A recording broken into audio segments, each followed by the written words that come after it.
Ótima tarde para você. O Boletim Legislativo já está no ar com informação e prestação de serviço. Na busca por mais eficiência, o poder público aposta em ferramentas de tecnologia para a gestão da cidade.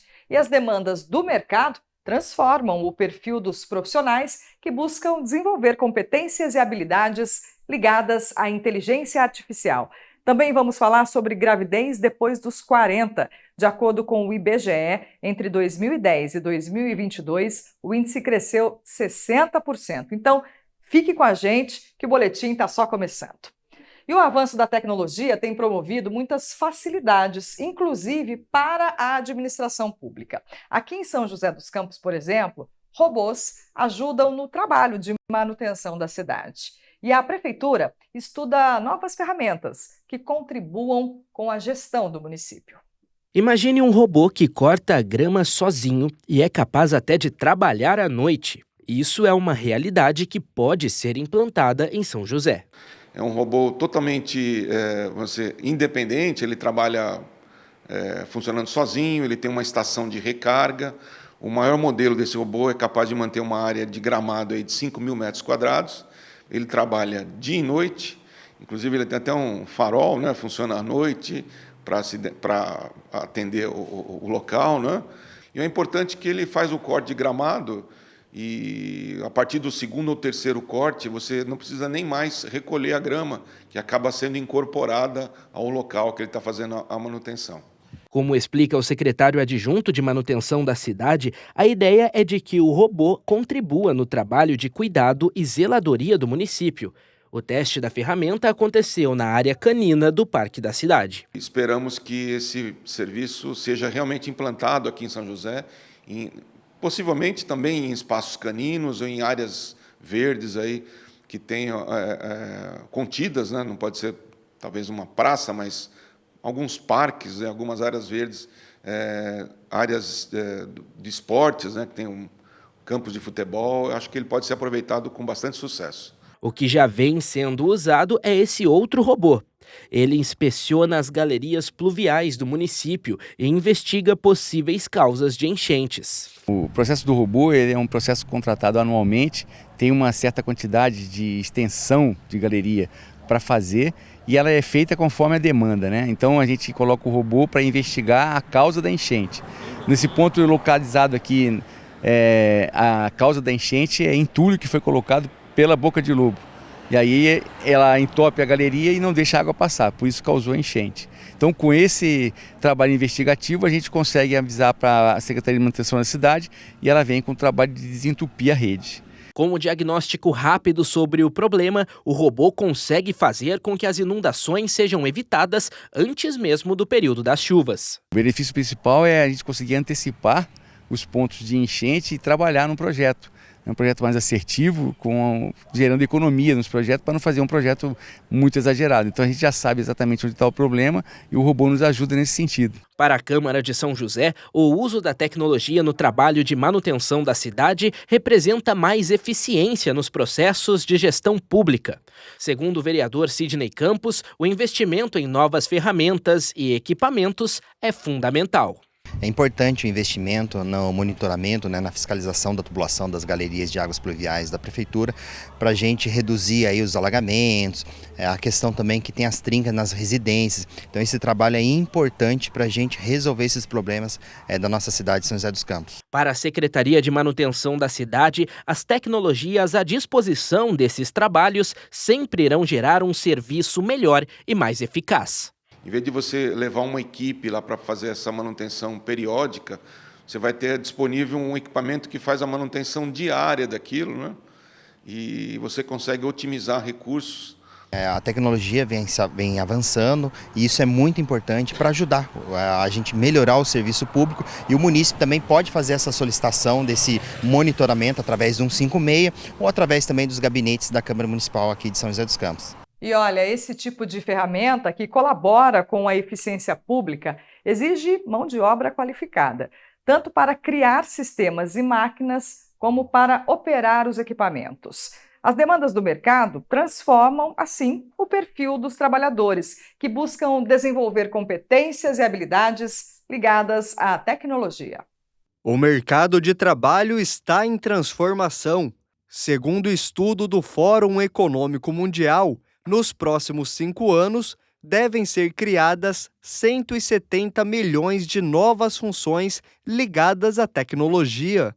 A expectativa é que esses novos cargos gerem um saldo positivo de 80 milhões de empregos no mundo.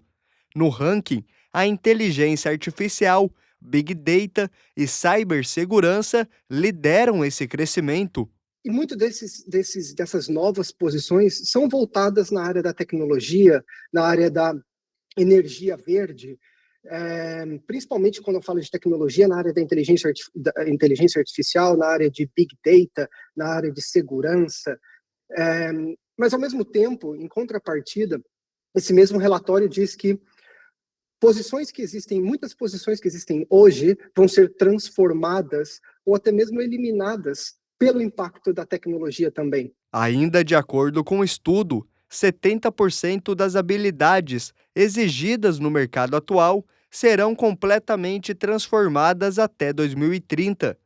Para essa profissional em recursos humanos, a procura é por especialistas que saibam lidar com dados em decisões estratégicas, e o desafio é encontrar profissionais qualificados para atender a demanda. O que o mercado mais busca em profissionais que trabalhem com inteligência artificial, ou mesmo aqueles profissionais que não trabalham com a função que o produto final é inteligência artificial, mas usam a inteligência no seu dia a dia de trabalho, como é o meu caso, por exemplo, na área de RH, a gente percebe que os profissionais que saem na frente são aqueles que são protagonistas da sua carreira. O profissional do futuro precisa ser alguém multidisciplinar, que saiba aplicar a tecnologia para resolver problemas reais, mas ao mesmo tempo, alguém com as habilidades humanas desenvolvidas, como empatia, comunicação e trabalho em equipe. Todo profissional vai precisar ter o letramento em inteligência artificial. E o que é isso? Não somente saber usar a ferramenta. Vamos lembrar que a inteligência artificial é uma ferramenta. Então, não é somente você saber usar, porque você pode saber usar várias ferramentas. O importante é como você usa essa ferramenta para multiplicar o seu conhecimento, a sua criatividade, melhorar a sua produtividade.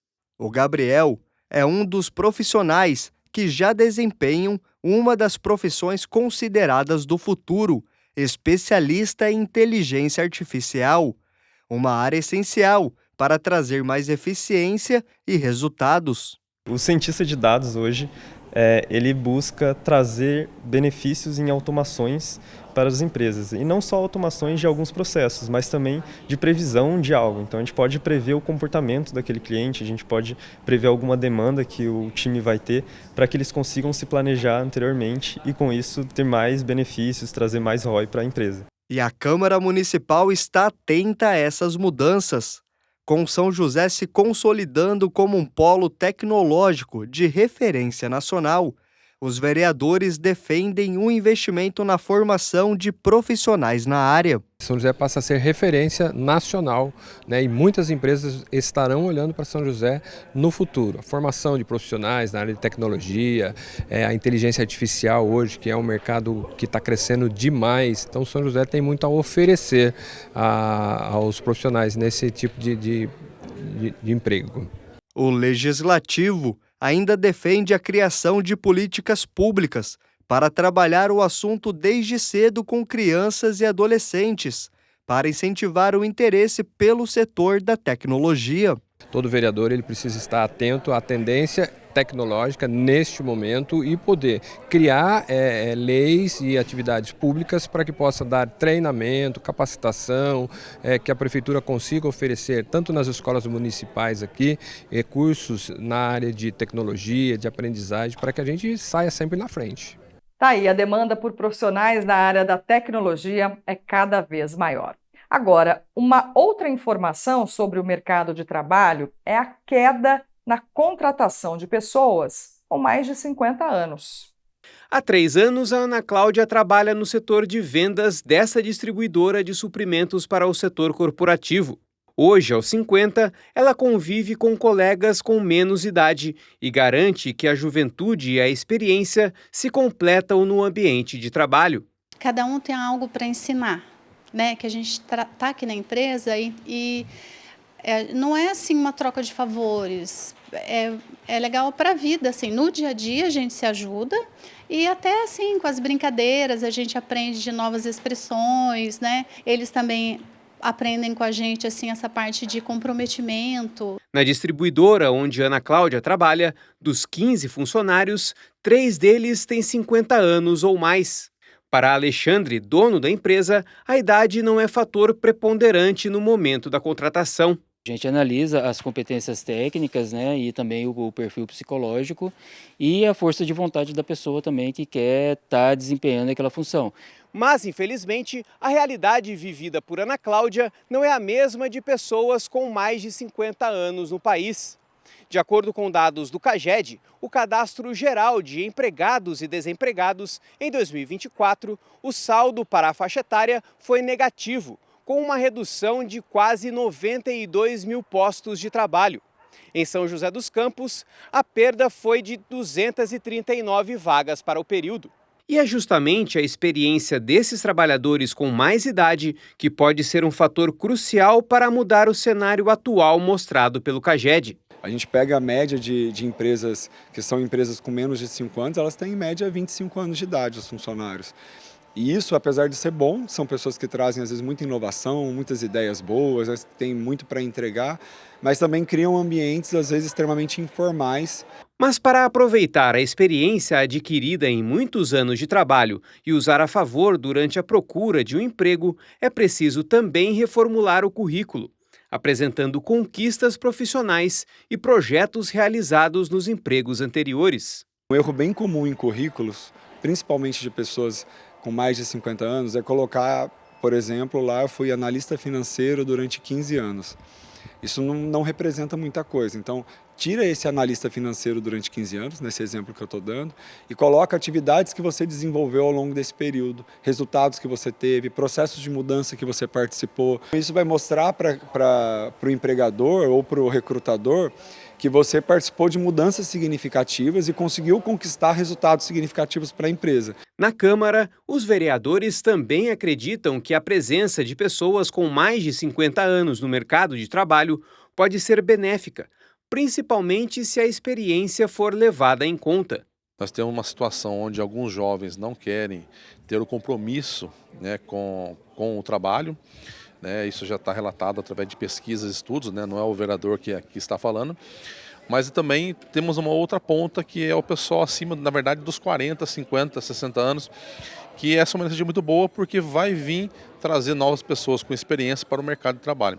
Então a gente enxerga com muito bons olhos, porque ainda mais que a questão da aposentadoria, então é importante que as pessoas possam ser inseridas novamente no mercado de trabalho. Ainda de acordo com os parlamentares, o poder público tem papel fundamental na criação, incentivo e divulgação de cursos de capacitação profissional para que pessoas com essa faixa etária busquem uma recolocação no mercado. Através de formações, de cursos de capacitação, que a própria prefeitura hoje já tem o próprio mecanismo de fazer os cursos para que as pessoas possam se inscrever.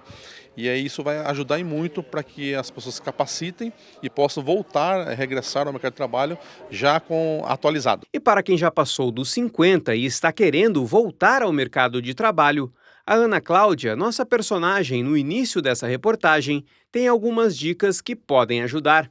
Alguns cursinhos assim de vendas, algumas coisas para fazer online mesmo, para ir assim, para poder o currículo ficar um pouco mais preenchidinho, né? Assim, para a pessoa procurar. Eu acho que isso ajudaria. Vamos ver as vagas abertas no PAT? Oportunidades de emprego para diversas áreas.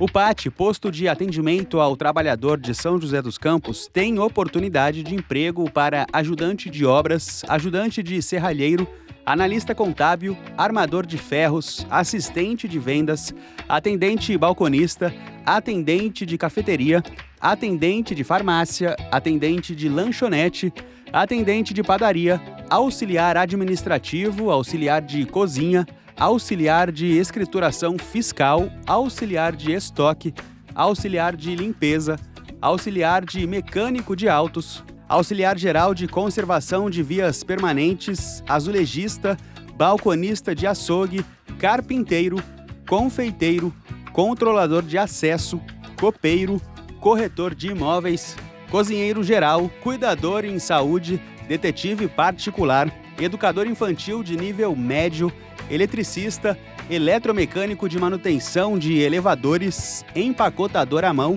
empregado doméstico nos serviços gerais, encanador, encarregado de obras, fiscal de piso, fiscal de prevenção de perdas, garçom, mecânico de auto em geral, mecânico de automóvel, mecânico de manutenção de empilhadeiras e outros veículos de cargas leves, mecânico de manutenção de máquina industrial, mecânico de refrigeração e climatização, montador de estruturas metálicas, motorista de caminhão, operador de caixa, padeiro, pedreiro, recepcionista atendente, repositor em supermercados, serralheiro, servente de obras, técnico de edificações, técnico eletrônico de manutenção industrial, telhador, torneiro mecânico, trabalhador de serviços de limpeza e conservação de áreas públicas e vendedor interno.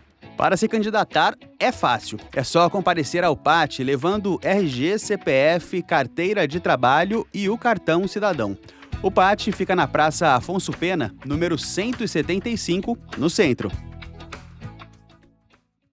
A gente fala agora de uma tendência que vem sendo notada nos últimos anos, que é o aumento no número de brasileiras que decidem engravidar após os 40 anos.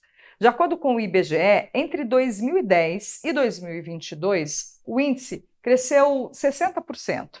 É que elas têm dado prioridade para os estudos e a carreira.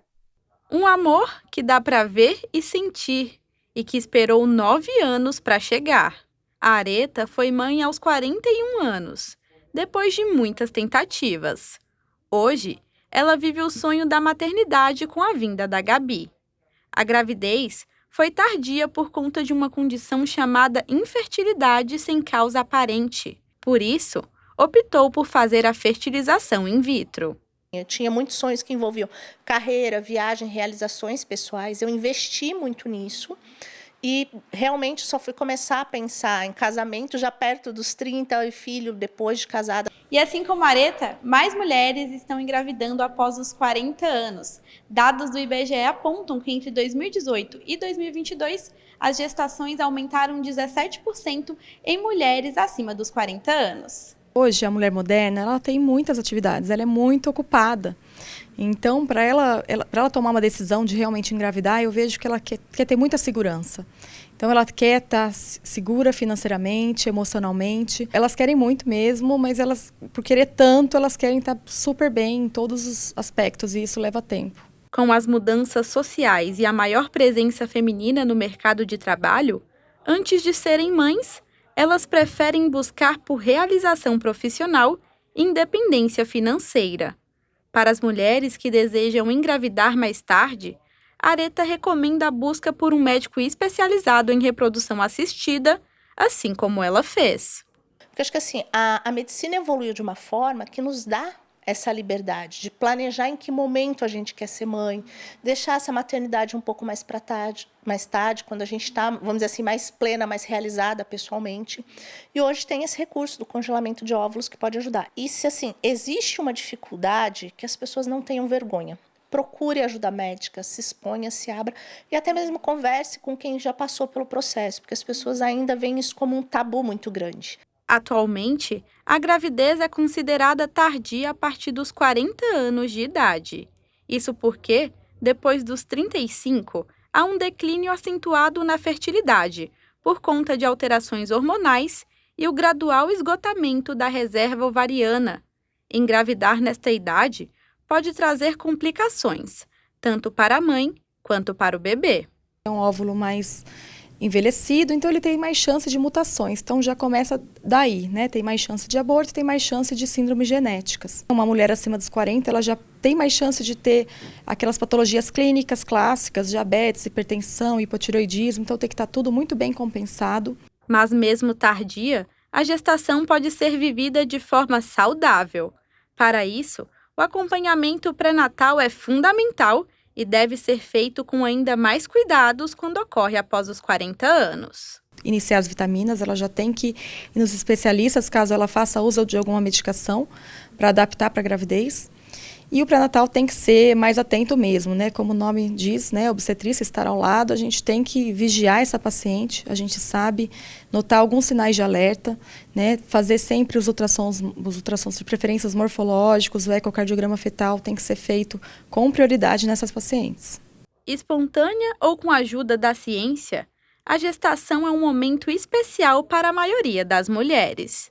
No caso de Areta, a chegada de Gabi trouxe mais vida para os seus dias. A maternidade tardia, para mim, tem sido uma experiência maravilhosa, porque eu acho que a gente está muito mais tranquila, mais segura, a gente está mais realizada, a gente consegue fazer uma entrega melhor para esse filho. A gente tem, acho que, mais satisfação do que, talvez, se tivesse feito mais jovem. Eu acredito que eu, pelo menos, não seria a mãe que eu sou se eu tivesse sido mãe mais cedo. Eu estou muito mais feliz agora e tenho certeza que, assim, era o meu momento. É isso, hoje nós fazemos escolhas com mais autonomia e independência e adiar a maternidade é uma delas. E muitas mulheres optam pela adoção, um gesto de amor que transforma vidas. E esse é o nosso tema de hoje do Boletim Entrevista.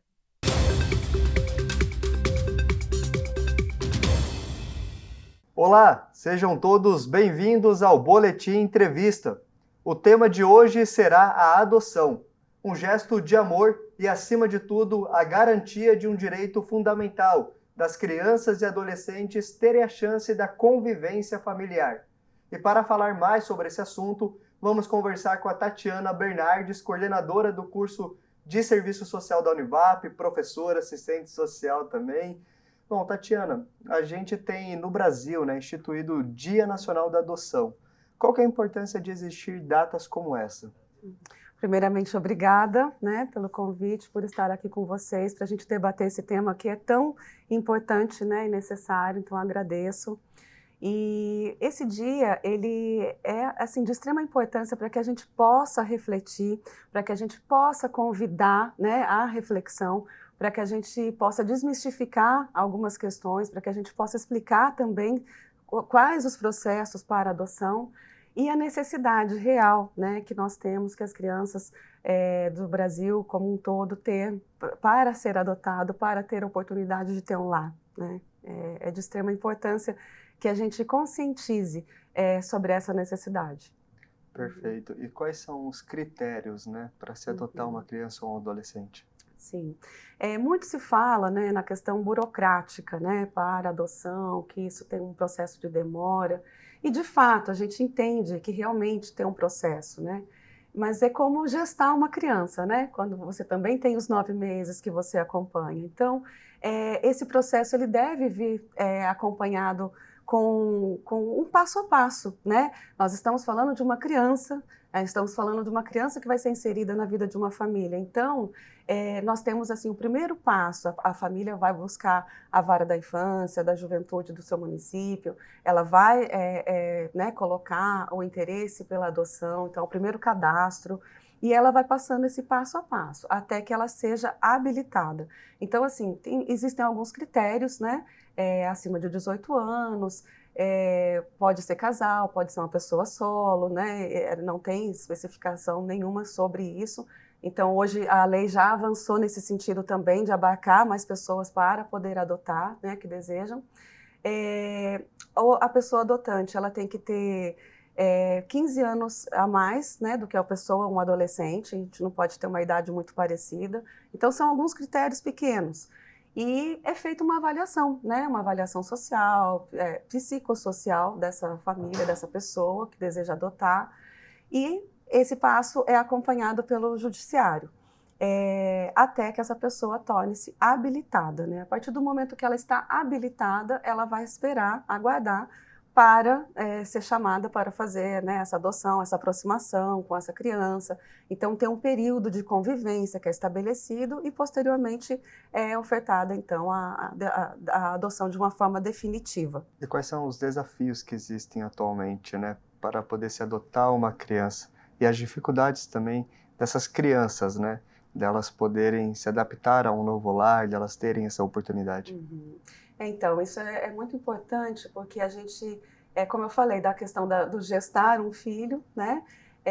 Eu estou inserindo uma criança que existem traumas, que existem questões diversas, né? Onde foi que essa criança também tornou-se uma criança habilitada a ser adotada, né? E quando eu falo de uma criança habilitada a ser adotada, é uma criança que já teve esgotada na sua vida, né? Na sua pequena idade, a tentativa de uma reinserção familiar, né? Porque o ECA prevê que a adoção ela é uma excepcionalidade, né? Então o direito da criança é conviver com a sua família.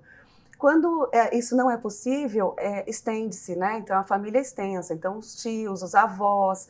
Então quando essa criança encontra-se num acolhimento institucional habilitada para ser adotada, ela já passou por todas essas etapas, né? Então a rejeição, ou a violência, ou a orfandade também. Então a gente tem que entender que essa criança ela carrega consigo também, né, dores e traumas, e que isso torna ainda mais a necessidade de que essa criança tenha o acesso ao amor, né? De que ela seja amada, de que ela seja respeitada. De políticas públicas, né? O que pode ser feito também para poder melhorar todo esse processo. Acredito que as políticas públicas, hoje, né, nós temos aí diversas ações, diversas modalidades de acolhimento institucional. Então, o acolhimento institucional ele tem um perfil exatamente de proteção da criança, né? Nós temos acessos à saúde mental como um todo, né, para essas crianças. Então, enquanto elas estão acolhidas, elas têm esse acesso a lazer, a esporte, a gente tem esses trabalhos, e também para com as pessoas que têm o interesse em adotar. Mas eu acredito que a gente precisa de um trabalho muito mais pedagógico, né, de conscientização, de desmistificação também. Muito obrigado pela entrevista. Então é isso, pessoal. O Boletim Entrevista de hoje fica por aqui. Até a próxima. Tchau, tchau.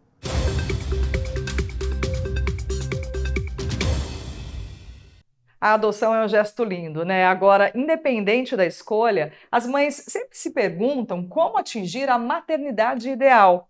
No quadro Pílulas de Saúde de hoje, uma médica ginecologista responde.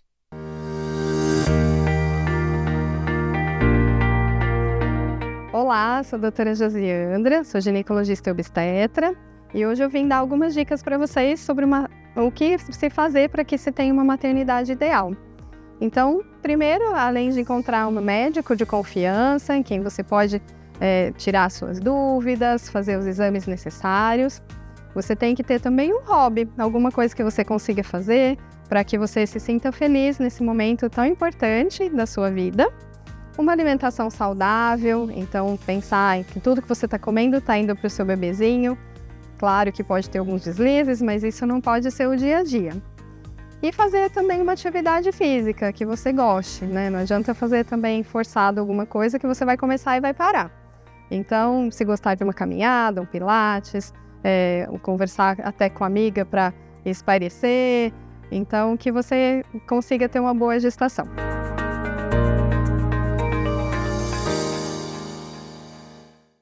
E como será que fica o tempo na cidade, hein? É o que você confere agora na previsão.